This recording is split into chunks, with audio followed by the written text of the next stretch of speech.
Bizni ko'pimiz kibr bilan yashaymiz. Bu bizni qonimizga o'tirgan. Nima, biron gaping bormi? Bo'yniga tatuirovka urgani uchun endi men uni hurmat qilishim kerakmi?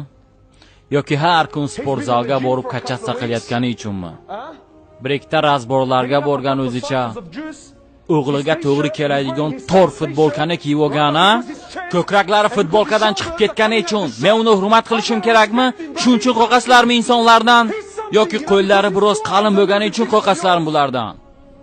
60 ming, 70 ming ko'kidan turadigan mashinaga minib olib, biron gaplaring bormi deb maqtanadi o'zicha. Ey inson, sen kimsen o'zi? Qayerdan kelding? 100 yil oldin qayerda eding? Sen umuman yo'q eding-ku.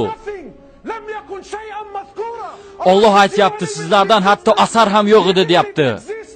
Sen umuman yo'q eding. Bugun maqtanib yuribsan.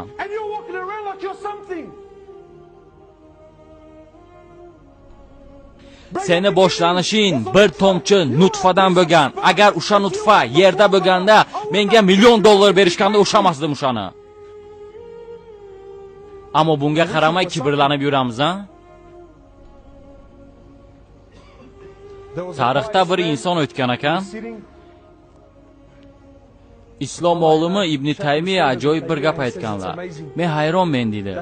Sidik o'taydigan yo'ldan 2 marta o'tgan inson qanday yuragida kibrlanishi mumkin dedi. Haqiqatan, qayerdan chiqqanlaringni unutdilaringmi? Yo'q, unutdilaringmi qaysi teshikdan chiqqanlaringni? Eskitdan bir boy o'tgan ekan. Uni atrofidagi hamma insonlar hurmat qilar ekan. Sababi mol dunyosi ko'p ekan.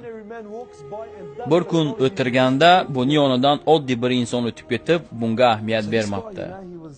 Albatta bu juda ham xafa bo'ptiki, men qavmda eng boyi bo'lsam, bu insonni hatto mingani eshagi yo'q, piyoda yuribdi, menga e'tibor bermadi deb yoniga borgan ekan.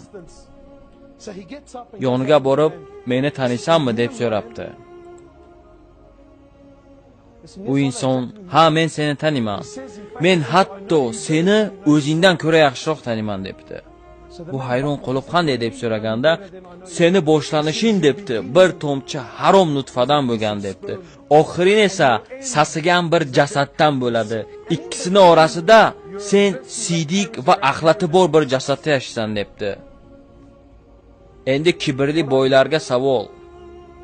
Sizlar kimsizlar?